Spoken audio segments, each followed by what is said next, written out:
ऊपर की बात कर लेते राज्य की। कांग्रेस का चेहरा तो एकदम क्लियर है जी कमलनाथ, जी जी। है ना, लेकिन तुम्हारा बीजेपी का सीएम का चेहरा क्लियर क्यों नहीं हो रहा है? देखो अभी तो हम अब स्टेट की बात नहीं करेंगे। ये बताइए, लाल बर्रा में खुलने वाला लेंडेझरी में स्कूल खुल रहा है, फिर तो ये गौरी शंकर बिसेन जी ने तो घर में लेके चले गए, तो सरकार इधर भटेरे जी ने अपने घर में ला लिए। वो देवर बेली पंचायत कौन घुमाए, कौन गया है? घुमाऊं आप घूमे, वहाँ के बैगा लोगों की स्थिति क्या है 10 साल से, मेरे को बताइए। सुधरी क्या बिगड़ी? 10 साल से रमेश भटेरे उनसे जा करके मिले हैं। दोस्तों नमस्कार, इस वक्त खड़े हम बोलेगांव में, बोलेगांव के बाजार के लास्ट छोर में खड़े, और यहाँ पर कुछ जनता खड़ी है। तो इस बार जो 17 तारीख का चुनाव है, तो इस चुनाव में क्या होने वाला है, क्योंकि आज तक के गए कांग्रेस ही जीतते हुए आ रही और सरकार बीजेपी की बैठ रही। तो इससे क्या हो रहा है कि जनता के और जो गांव के क्षेत्र के विकास रुक जाते थे। तो इस बार हम सोचेंगे कि अब जनता क्या चाहती कि डबल इंजन की सरकार या सिंगल इंजन की सरकार। तो भैया कौन से क्षेत्र से आप? मैं ग्राम बोलेगांव का निवासी हूँ। लांजी क्षेत्र आपका? हाँ, लांजी क्षेत्र है, विधानसभा 109 जी हमारा क्षेत्र है। जी। तो हम जानने आए थे कि जो चुनाव है अभी, है ना, बस मेरे ख्याल से 17-18 दिन बचे हुए हैं, तो इस बार क्या हो सकता है? इस बार लांजी क्षेत्र में भारतीय जनता पार्टी ने एक लूज कैंडिडेट कहना चाहिए, निष्क्रिय, जो इसके पहले झाड़ू छाप में प्रत्याशी था। हाँ, लांजी तक के बोर्ड लगे हुए देखे हमने। लांजी से किरनापुर पूरे क्षेत्र के खंबा में टोपी लगा के लटका हुआ था। आज वो किसी मोनोपल्ली के तहत कहना चाहिए, या दोपहर को आता है और शाम को बीजेपी की टिकट मिल जाती है। शाम को बीजेपी की टिकट छीन करके ला दिया कहना चाहिए। 10 साल मेहनत करने वाले और हमारे भाई रमेश भटेरे जिन्होंने जमीनी स्तर पे मेहनत किया है, उस व्यक्ति को दरकिनार संगठन के द्वारा किया गया है, अनदेखा किया गया है। निश्चित ही निर्दलीय उम्मीदवार बनेंगे और इस बार चुनाव जीत करके वही आएंगे। बिल्कुल, लेकिन अभी भी भटेरे जी ने उम्मीद नहीं छोड़े। उनको लगता है कि टिकट उनको दे सकते हैं, पर चेंज कर सकते हैं। देखो, वो तो संगठन वालों की या केंद्रीय संगठन या स्टेट की संगठन की बुद्धिमत्ता कहना चाहिए कि अगर उनको टिकट वापस कर दे, और नहीं तो उनका दुर्भाग्य है। हम विधानसभा 109 भारतीय जनता पार्टी की सीट खो चुके, आज ही मैं डिक्लेयर करता हूँ। एकदम सही है। और रमेश भटेरे अगर निर्दलीय भी चुनाव लड़ेंगे तो वो जीत के आएंगे।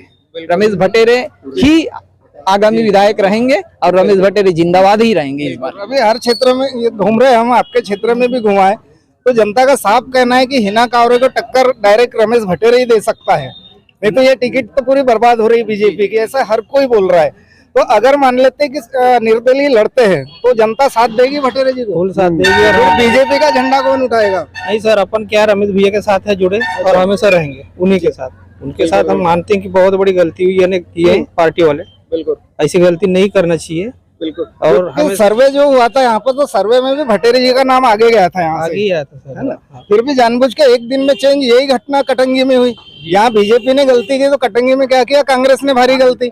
वहाँ तुरंत आ जाते हैं बोध सिंह भगत जी, जो केसर बिसेन को मिलना था वहां से कांग्रेस का। तो ये गलतियां हो रही। तो जो आपका क्षेत्र है, तो यहाँ जो त्रिशंकु टाइप का काम हो गया था यहाँ पर, है ना।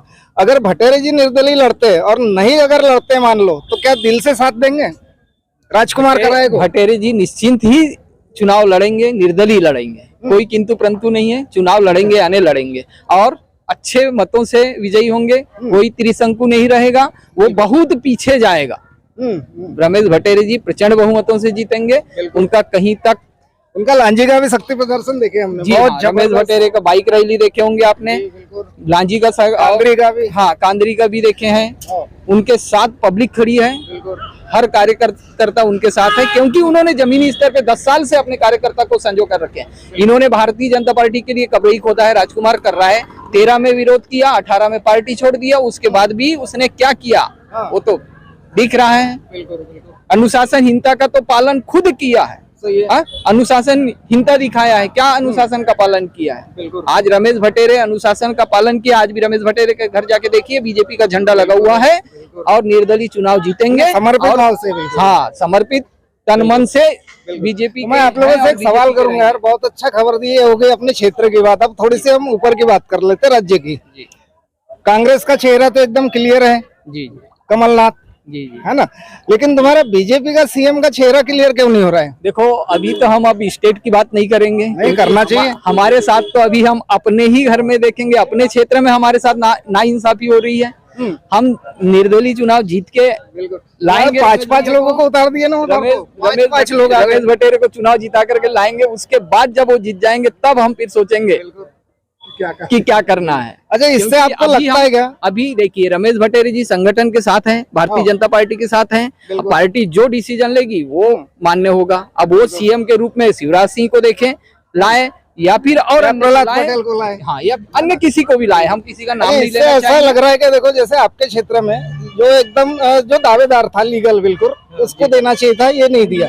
फिर ऊपर से भी बड़े बड़े मंत्रियों को उतार रहे, केंद्रीय मंत्री को यहाँ उतार रहे, विधायक बना रहे सांसद को, तो फिर इधर के सांसद सरपंच बनेंगे क्या? ये सवाल रहता है। संगठन, केंद्रीय संगठन जो होता है, स्थानीय सर्वे, अगर किसी ने उल्टा सीधा जो भी बता दिया उसके आधार पे उन्हें डिसीजन ले लिए।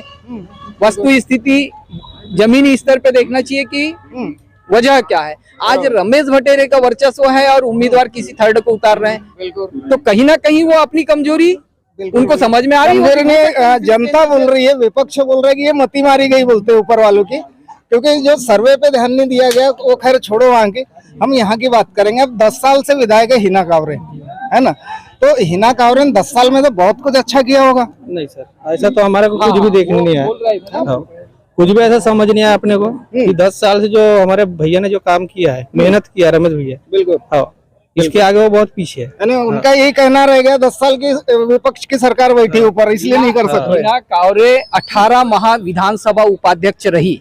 भाई हिना कांवरे से ये पूछना चाहूंगा कि विधानसभा उपाध्यक्ष होने के बाद अपने विधानसभा क्षेत्र या अपने जिला में एक भी ऐसा कोई बड़ा कार्य दिखा दे या कोई उपलब्धि दिखा दे जो क्षेत्र के और जिला वासियों के लिए और क्षेत्रवासियों के लिए लाभ पहुंचाई हो। एक भी ऐसा काम नहीं है। चलो उपलब्धि तो नहीं, लेकिन रमेश भटेरे विधायक नहीं होते भी उसका कोई कार्यकर्ता विधायक की कमी महसूस नहीं किया है और काम भी किया है। बिल्कुल। चलो उनने उपलब्धि तो नहीं, लेकिन उनने आरोप लगाया है रमेश भटेरे जी के ऊपर, गौरीशंकर बिसेन के ऊपर और नानू कांवरे के ऊपर।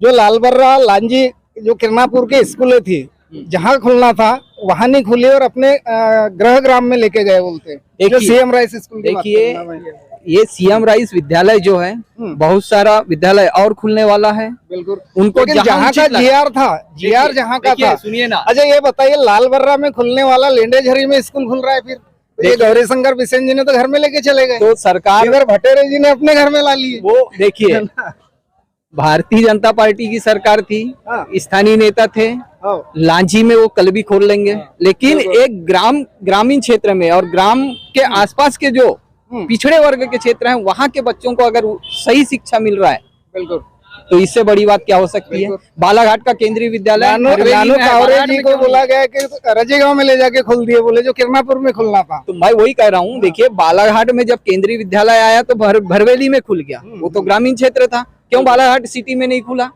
व्यवस्था के अनुसार नवोदय विद्यालय आपका उधर बालाघाट से बाहर खोला गया, क्यों बालाघाट में नहीं खोला गया। तो ये सब बातें हैं, देखो ये तो व्यवस्थापन के ऊपर रहता है सब कुछ, लेकिन विपक्ष को एक मौका मिलता है ना, एक मौका मिलता है विपक्ष को। जैसा भटेरे जी ने उनको बुलाया तो उनने इनको बुलाया, ये तो चलते रहता है। उनके पास आलाप के लिए कुछ बचा नहीं है, तो ये है।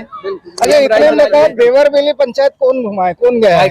आप घूमे, वहाँ के बैगा लोगों की स्थिति क्या है 10 साल से, मेरे को बताइए। 10 साल से रमेश भटेरे उनसे जा करके मिले हैं, वहाँ बिजली की व्यवस्था नहीं थी। अभी सौर ऊर्जा माननीय कलेक्टर महोदय के द्वारा जाकर सौर ऊर्जा से विद्युत उसका काम किए हैं और वहाँ प्रकाश की व्यवस्था हुई है सौर ऊर्जा के माध्यम से। कारंजा में तुम्हारा एक स्वास्थ्य केंद्र का उद्घाटन हो रहा है, हो गया होगा, हाँ, हिना कांवरे के हाथ से। तो अब देवरबेली के पहले बेलगांव आता है, वहाँ बहुत बड़ी बिल्डिंग है, डॉक्टर नहीं, दवाई नहीं, कुछ नहीं, कई साल से। तो भाई देखिए वो सिटिंग एमएलए 10 साल से हैं, वहाँ डॉक्टर नियुक्ति क्यों नहीं? उनको चिंता करना चाहिए था, है कि नहीं। एक नर्स नहीं है, एक नर्स नहीं है। विधानसभा उपाध्यक्ष 18 माह रही है और ऐसे सुदूर क्षेत्र में एक तो नर्स की व्यवस्था नहीं कर सकी, और वो कहे कि मैंने बहुत काम किया या उपलब्धि दिखाए। तो मैं यही तो पूछना चाहता हूँ। वहाँ से 35 किलोमीटर तक दवाखाना नहीं है, 35 किलोमीटर तक कोई हॉस्पिटल नहीं। और वहाँ जो बैगा जनजाति है, है ना, जो छोटे छोटे गांव है 8-10 है या दो चार मकान के सायर संदूक का है ना,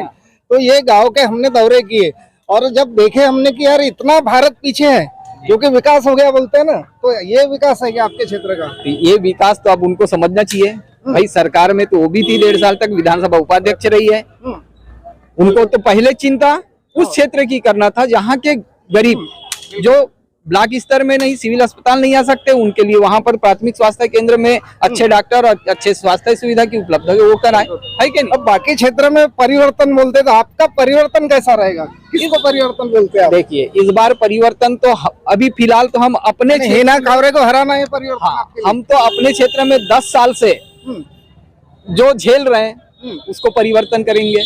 बिल्कुल। और फिर देखो रहा सवाल स्टेट में तो परिवर्तन हाँ, वो तो पूरा का कारण ऐसा कौन सा शिकायत बताइए, कोई शिकायत तो हमको नजर नहीं आ रही है। किसानों के लिए हो रहा है, कर्मचारियों के लिए हो रहा है, सब के लिए तो हो रहा है। आज सरकार अभी लाडली बहना से तो पूरे खुश है। लाडली बहना से भी योजनाओं का तो लाभ मार्च में 3 बार कर्जा भी लेना पड़ा, जब राज्य पे कर्जा कर करके लाडली बहना को पैसा दे रहे, तो फिर कर्जा भी देखो। ये तो सुना ना, शिवराज जी क्या कर रहे हैं, लाडली बहना योजना एंड टाइम पे निकाले वोट लपेटने के लिए, और वो मार्च में 3 बार कर्जा लिए, फिर कर्जा लिए तो 4 लाख करोड़ का कर्जा हो गया मध्य प्रदेश में। लेकिन आज तक के ऐसा ना आया नहीं, कोई योजना और कुछ नहीं, लाभ नहीं मिला जो शिवराज सिंह चौहान की इसमें लाभ मिला है। बिल्कुल। जो विकास करेगा वो कर्ज लेगा। देखो मैं भी आज ये भी सही है एक किसान आदमी हूँ, मेरे को अगर ट्रैक्टर खरीदना है तो मैं लोन पे कर्जा लेना पड़ेगा। तो कर्ज लेंगे तो कर्ज पटाएंगे, जब विकास होगा तो कर्ज पटेगा। ये तो स्पष्ट है ना। अगर हम विकास ही नहीं करेंगे तो कर्ज नहीं लेंगे। तो यहाँ लगभग जितने भी लोग हमको मिल रहे केवल सभी रमेश भट्टेरी जी के समर्थन में ही लोग मिल रहे। हम शुरुआत से देख रहे हैं कि जिस दिन से इनका टिकट वितरण का जो मामला गड़बड़ हुआ, उस दिन से भट्टेरी जी की जो टीम है एकदम खुलेआम आमना सामना कर रही है और आमने सामने आकर के बोल रही है कि ये लोग अब निर्दलीय लड़ेंगे और भट्टेरी जी को उम्मीदवार बना के ही छोड़ेंगे, ऐसा लगता है। इस बोले गांव से ग्रामीण क्षमता न्यूज से मैं दीपक कुतेकर, नमस्कार दोस्तों।